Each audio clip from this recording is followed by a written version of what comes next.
ഈശോ മിശിഹായ്ക്ക് സ്തുതിയായിരിക്കട്ടെ. എൻ്റെ പേര് സീജ കുഞ്ഞപ്പൻ.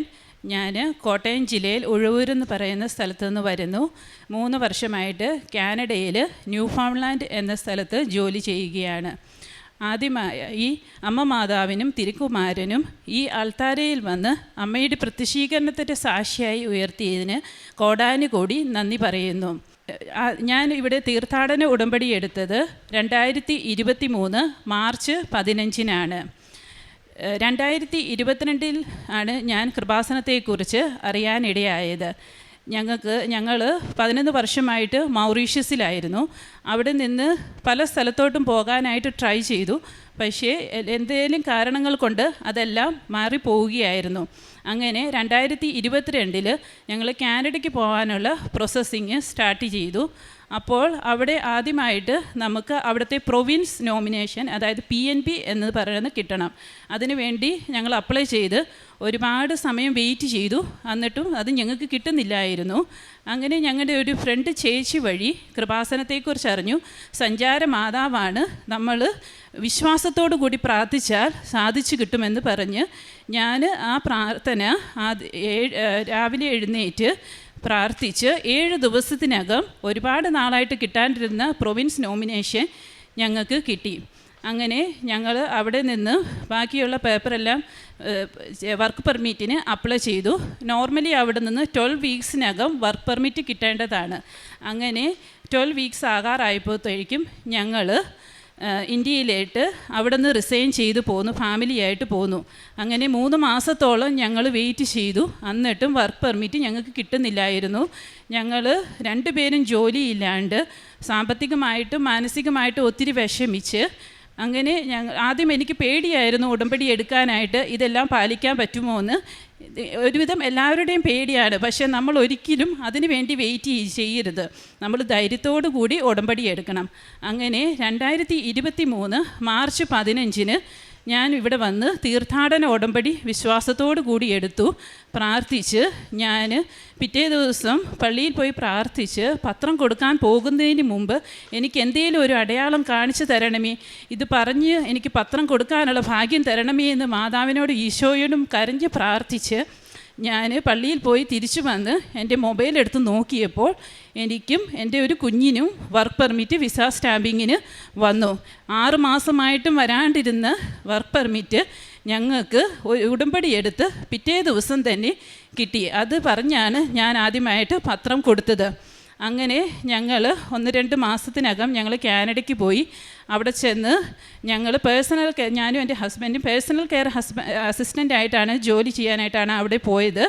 അവിടെ ജോലി ചെയ്തു. അങ്ങനെ PR-ന് വേണ്ടി വെയിറ്റ് ചെയ്തപ്പോൾ ഞാൻ ഓൺലൈൻ ഉടമ്പടിയായിട്ട് എടുത്തു. PR കിട്ടുവാൻ വേണ്ടി 1 മാസത്തിനകം ഞങ്ങൾക്ക് കാനഡയിൽ PR കിട്ടി. അത് കഴിഞ്ഞ് പിന്നെയാണ് ഞങ്ങൾ NCLEX RN എന്ന എക്സാം. അത് ഞാൻ ഒരിക്കലും പ്രതീക്ഷിച്ചില്ല. ഞാൻ ഇവിടുന്ന് ഉടമ്പടി എടുക്കുന്നതിന് മുമ്പ് അത് എഴുതാൻ പോലും ഞാൻ ആഗ്രഹിച്ചില്ല. കാരണം 2005 ഡിപ്ലോമ നേഴ്സിംഗ് പാസ്സായ എനിക്ക് അതിനൊരു മെറിറ്റുമില്ല. അത് 18 വർഷങ്ങൾക്ക് ശേഷമാണ് ഞാൻ എക്സാം എഴുതാൻ പോകുന്നത്. ജോലി ചെയ്തുള്ള പരിചയം മാത്രമേ ഉള്ളൂ. തിയറിറ്റിക്കലി ഞാനൊരു ബിഗ് സീറോയാണ്. അച്ഛൻ പറയുന്നത് പോലെ സീറോയിലും താന്നാണ് എൻ്റെ യോഗ്യത. അങ്ങനെ പക്ഷേ എന്ന് ഉടമ്പടി എടുത്തോ അന്ന് തൊട്ട് മാതാവ് എനിക്ക് അതിന് ശക്തി തന്നിരുന്നു. പഠിക്കാൻ ഭയങ്കര മടിയുള്ള കൂട്ടത്തിലായിരുന്നു. പക്ഷേ മാതാവ് എനിക്ക് അതിനുള്ള ശക്തി തന്നു. ഞാൻ കൂടുതലും സാക്ഷ്യങ്ങൾ കേട്ടു. സാക്ഷ്യങ്ങളിലൂടെ പല അനുഭവങ്ങൾ എനിക്ക് തന്നു, എങ്ങനെയാണ് ഓരോ കാര്യങ്ങൾ ചെയ്യേണ്ടതെന്നുള്ളത്. അങ്ങനെ ഞാൻ 2024 ഓഗസ്റ്റിൽ എക്സാം എഴുതാനായിട്ട് പ്രിപ്പയർ ചെയ്ത്. അപ്പോൾ ഞാൻ സാക്ഷ്യങ്ങളിൽ കേട്ടിട്ടുണ്ട്, നമ്മുടെ ബർത്ത്ഡേ ഗിഫ്റ്റായിട്ട് മാതാവിനോട് ചോദിച്ചിട്ടുണ്ടെങ്കിൽ മാതാവ് തരുമെന്ന്.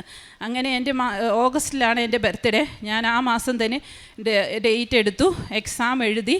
ഞാൻ എക്സാമിന് പോകുന്നതിന് മുമ്പ് ഞാൻ കാശുരൂപം മുറുകെ പിടിച്ച് ഉപ്പ് കയ്യിൽ പാൻറ്റിൻ്റെ പോക്കറ്റിൽ ഇട്ട് തൈലം നെറ്റിയിൽ പൂശി പോയി. അവിടെ ചെന്ന് കഴിഞ്ഞ് എക്സാമിന് കയറുന്നതിന് മുമ്പ് ഞാൻ അവിടെ ഉപ്പിട്ട് പ്രാർത്ഥിച്ചു. ഉപ്പൊന്നും നമുക്ക് കയറ്റാൻ പറ്റത്തില്ല, ഒരു തുള്ളി ഒരു ഉപ്പുള്ളൂ.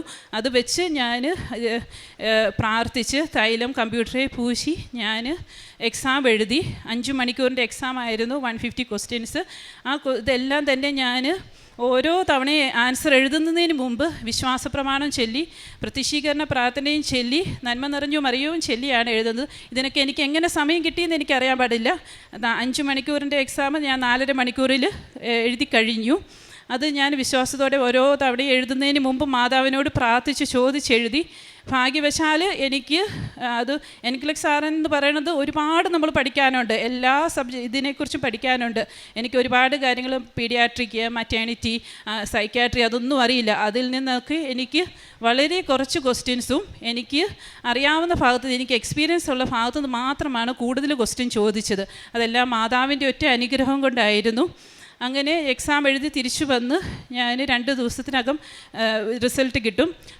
എൻ്റെ റിസൾട്ട് വന്നത് ഒരു ചൊവ്വാഴ്ചയായിരുന്നു. അപ്പം അവിടുത്തെ 3:30 മണിക്കാണ് ഇവിടുത്തെ ചൊവ്വാഴ്ചത്തെ ലൈവ് ധ്യാനം നടക്കുന്നത്. വെളുപ്പിന് ഞാൻ എഴുന്നേറ്റ് പ്രാർത്ഥിച്ച് പ്രയർ റിക്വസ്റ്റ് ഇട്ട് മാതാവേ അർഹതയുണ്ടെങ്കിൽ എന്നെ പാസ്സാക്കണമേ എന്ന് പ്രാർത്ഥിച്ച് ഞാൻ ഡ്യൂട്ടിക്ക് പോയി കഴിഞ്ഞ് ചെയ്യുന്നപ്പോഴാണ് ഡ്യൂട്ടിയുടെ സമയത്താണ് എൻ്റെ റിസൾട്ട് വന്നത്.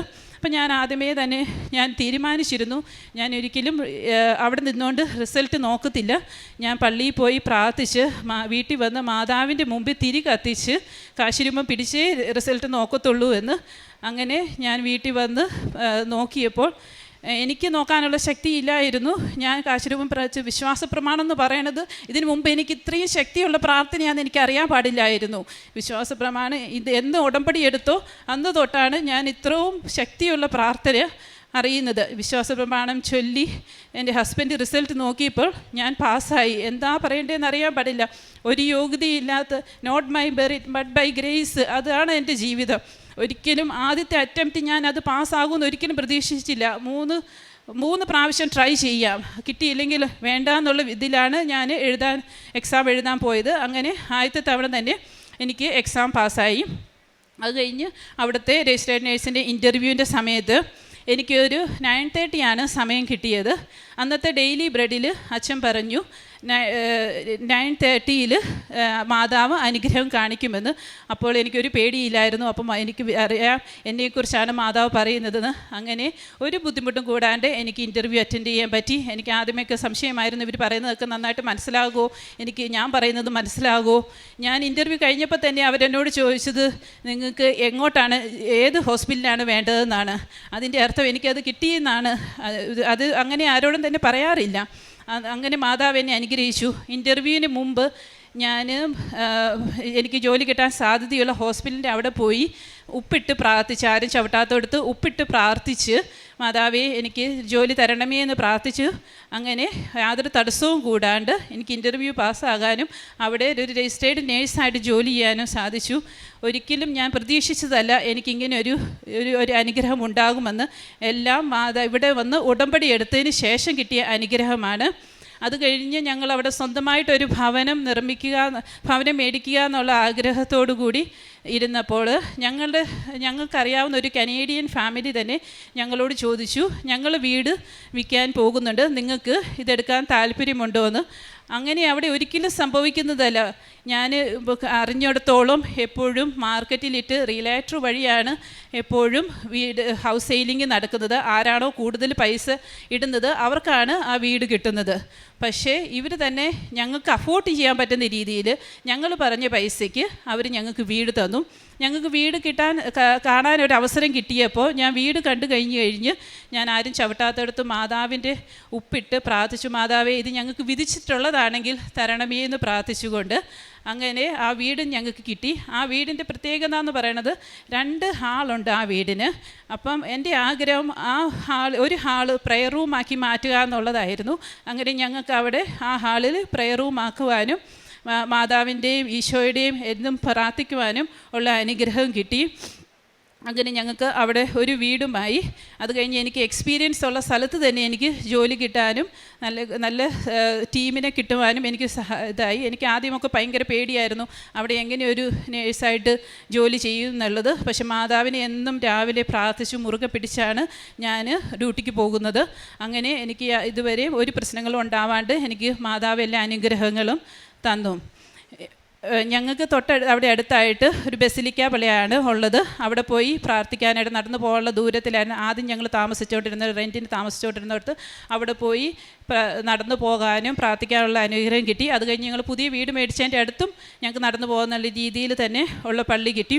അവിടുത്തെ ഡ്രൈവിംഗ് ലൈസൻസ് അത് എന്തുവാണ് ഒത്തിരി പാടുള്ളൊരു കാര്യമാണ്. പക്ഷേ ഞാൻ കാശ് രൂപം പിടിച്ച് ഞാൻ പോലും അറിഞ്ഞില്ല എങ്ങനെയാണ് എനിക്ക് ആ ഡ്രൈവിംഗ് ലൈസൻസ് ആദ്യത്തെ തവണ തന്നെ കിട്ടിയെന്നുള്ളത്. എനിക്ക് അവർ പേപ്പർ അടിച്ച് തന്നപ്പോഴാണ് എനിക്ക് വിശ്വാസം പോലും ആകാത്ത രീതിയിലായിരുന്നു ഞാൻ. പക്ഷേ ഒരിക്കലും പ്രതീക്ഷിച്ചതല്ല അങ്ങനെ ഡ്രൈവിംഗ് ലൈസൻസ് കിട്ടുമെന്നുള്ളത്. പിന്നെ പ്രേക്ഷിത പ്രവർത്തനമായിട്ട് ഞാൻ ചെയ്യുന്നത് പത്രങ്ങൾ നാട്ടിൽ നിന്ന് വരുത്തി അവിടെ കൊടുക്കും. അവിടെ ബസിലിക്ക പള്ളിയിൽ പോയി കനേഡിയൻസിനൊക്കെ കൊടുത്തിട്ടുണ്ട്. അപ്പോൾ ഞാനൊരു തവണ കൊടുത്തപ്പോൾ ഒരു കനേഡിയൻ എന്നോട് പറഞ്ഞു ഇതിനെക്കുറിച്ച് എനിക്ക് അറിയാവുന്നതാണെന്നും പറഞ്ഞ് സന്തോഷത്തോടെയാണ് ആ പേപ്പർ മേടിച്ചത്. അത് കണ്ടപ്പോൾ എനിക്ക് ഒത്തിരി സന്തോഷമായി. മലയാളം അവിടെ തന്നെ എവിടെ എല്ലാവരുടെ അടുത്തും തന്നെ മാതാവിൻ്റെ കാശിരൂപം എല്ലാവരുടെയും കഴുത്തിൽ കാണും. അതുപോലെ വിശ്വാസത്തോടു കൂടിയാണ് എല്ലാവരും അവിടെ ജീവിക്കുന്നത്.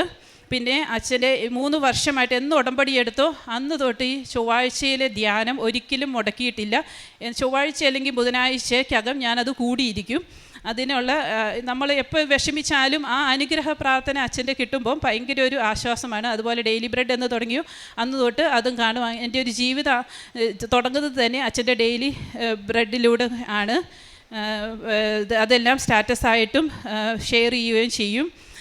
പിന്നെയാണ് കാരുണ്യ പ്രവൃത്തിയായിട്ട് ഞാൻ ചെയ്യുന്നത് പാവപ്പെട്ടവർക്ക് പൈസ സഹായം ആവശ്യമുള്ളവർക്ക് കൊടുക്കും. ഞങ്ങൾക്ക് ഒരു എക്സാം എഴുതാനായിട്ട് $500 അതിന് 30,000 രൂപയുടെ ചിലവുണ്ട് ഒരു തവണ ഈ NCLEX എന്നുള്ള എക്സാം എഴുതാനായിട്ട്. അപ്പോൾ ഞാൻ മാതാവിനോട് പ്രാർത്ഥിച്ചു, മാതാവേ എനിക്ക് എന്നാണോ എക്സാം പാസ്സാവാൻ സാധിക്കുന്നത് അപ്പോൾ അടുത്ത തവണ ഞാൻ അടയ്ക്കേണ്ട പൈസ ഞാനത് പാവം കൊടുത്തേക്കാമെന്ന്. അത് ആദ്യമേ തന്നെ എനിക്ക് മാതാവ് എക്സാം പാസ്സാക്കി അത് അങ്ങനെ കൊടുക്കാനുള്ള അനുഗ്രഹം ഉണ്ടായി.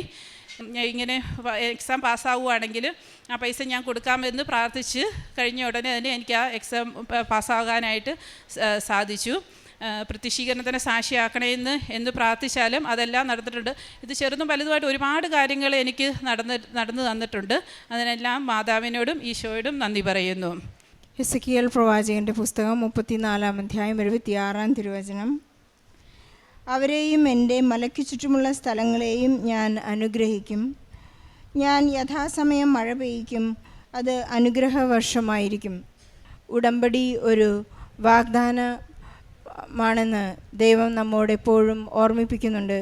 ഏകദേശം 2895 വാഗ്ദാനങ്ങളാണ് ഈ ബൈബിളിൽ നമുക്ക് കാണാൻ സാധിക്കുന്നത്. സീജ എന്ന ഈ സഹോദരി കാനഡയിൽ നിന്ന് സാക്ഷ്യം പറയാൻ വേണ്ടി മാത്രമാണ് ഇന്ന് ഇവിടേക്ക് ലീവ് എടുത്ത് വന്നിരിക്കുന്നത്.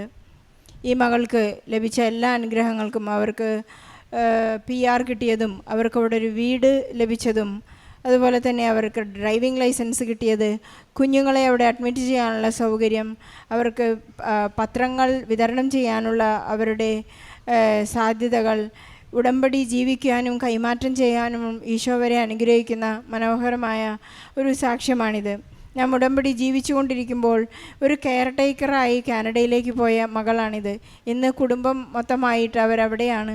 അവർക്ക് വളരെ സന്തോഷത്തോടുകൂടി ജീവിക്കുവാനും സഹോദരി പറഞ്ഞതുപോലെ തന്നെ ദിവസം തുടങ്ങുന്നത് തന്നെ പരിശുദ്ധ അമ്മയുടെയും ഈശോയുടെയും അനുഗ്രഹത്തോടു കൂടിയാണ്. എപ്പോഴും ഡെയിലി ബ്ലെസ്സിങ്സ് അറ്റൻഡ് ചെയ്യുകയും അതിൽ പാർട്ടിസിപ്പേറ്റ് ചെയ്യുകയും ദിവ്യബലിയോടും അതുപോലെ തന്നെ എല്ലാ കുദാശകളോടും വളരെ ആത്മാർത്ഥമായി പങ്കുചേർന്നുകൊണ്ട് ഈശോ നൽകിയ വാഗ്ദാനങ്ങൾക്കെല്ലാം വാഗ്ദാനങ്ങളെ പ്രാപിക്കുവാൻ വേണ്ടി പരിശുദ്ധ അമ്മയുടെ മധ്യസ്ഥതയിൽ ഇന്ന് സീജയും കുടുംബവും വളരെ എപ്പോഴും ഒരുങ്ങിയിരിക്കുകയാണ്. സീജ തന്നെ പറയുകയുണ്ടായി, ഞങ്ങൾക്ക് ഇന്ന് ആൻറ്റിബയോട്ടിക്സ് കഴിക്കേണ്ട ആവശ്യമില്ല, ഞങ്ങൾക്ക് ആശുപത്രിയിൽ പോകേണ്ട ആവശ്യമില്ല, കാരണം ഞങ്ങൾക്ക് വിശുദ്ധ ഉപ്പ് തന്നെയാണ് ഞങ്ങളുടെ ഏറ്റവും വലിയ ആൻറ്റിബയോട്ടിക്.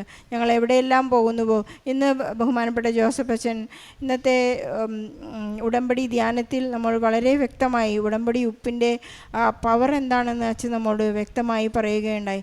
നാം എവിടെയെല്ലാം നമ്മുടെ പരിശുദ്ധമായ ഈ കാശുരൂപവും ഉപ്പും കൊണ്ടുപോകുന്നുവോ അവിടെയെല്ലാം പരിശുദ്ധ അമ്മയുടെ സാന്നിധ്യവും ഈശോ നമ്മെ സംരക്ഷിക്കുന്നതായും അവിടുത്തെ ഏറ്റുപറയാനുള്ള സാഹചര്യങ്ങളും ഈശോ നമുക്ക് നൽകുന്ന വലിയ അനുഗ്രഹം നമുക്ക് കാണാനായിട്ട് സാധിക്കും.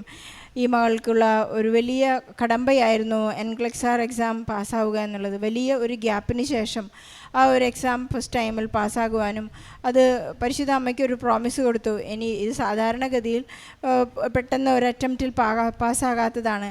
എനിക്ക് ആ അറ്റംപ്റ്റിൽ പങ്കെടുക്കാനുള്ള പേ ചെയ്യേണ്ട ആ ഡോളർ, ഞാൻ കനേഡിയൻ ഡോളർ പാവങ്ങൾക്കായി, ഞാൻ എൻ്റെ കുടുംബത്തിൽ ആർക്കൊക്കെയാണോ അത് എഴുതേണ്ടത് ഞാൻ അവർക്ക് വേണ്ടി പാവങ്ങൾക്ക് കൊടുക്കാമെന്നുള്ള ഒരു വലിയ പ്രോമിസ്. സക്കയൂസിനെ പോലെ പറഞ്ഞു, ഞാൻ 4 ഇരട്ടിയായി കൊടുക്കാം, വഞ്ചിച്ചെടുത്തതല്ല, പക്ഷേ ഞാൻ 4 ഇരട്ടിയായി കൊടുക്കാമെന്നുള്ള ഒരു പ്രോമിസ് കൊടുത്തു. ഈശോ പറയുകയുണ്ടായി, ഇന്ന് ഈ ഭവനത്തിന് രക്ഷ കൈവന്നിരിക്കുന്നുവെന്ന്. നമുക്ക് ഭവനത്തിന് രക്ഷ കൈവരണമെങ്കിൽ എല്ലാ മാർഗങ്ങളും ഈശോ നമുക്ക് പറയുന്നുണ്ട്. നമുക്ക് ഈശോയ്ക്കും പരിശുദ്ധ അമ്മയ്ക്കും നന്ദി പറയാം. നമ്മുടെ ഉടമ്പടിയോട് നമുക്ക് വിശ്വസ്തത ഉള്ളവരായിരിക്കാം.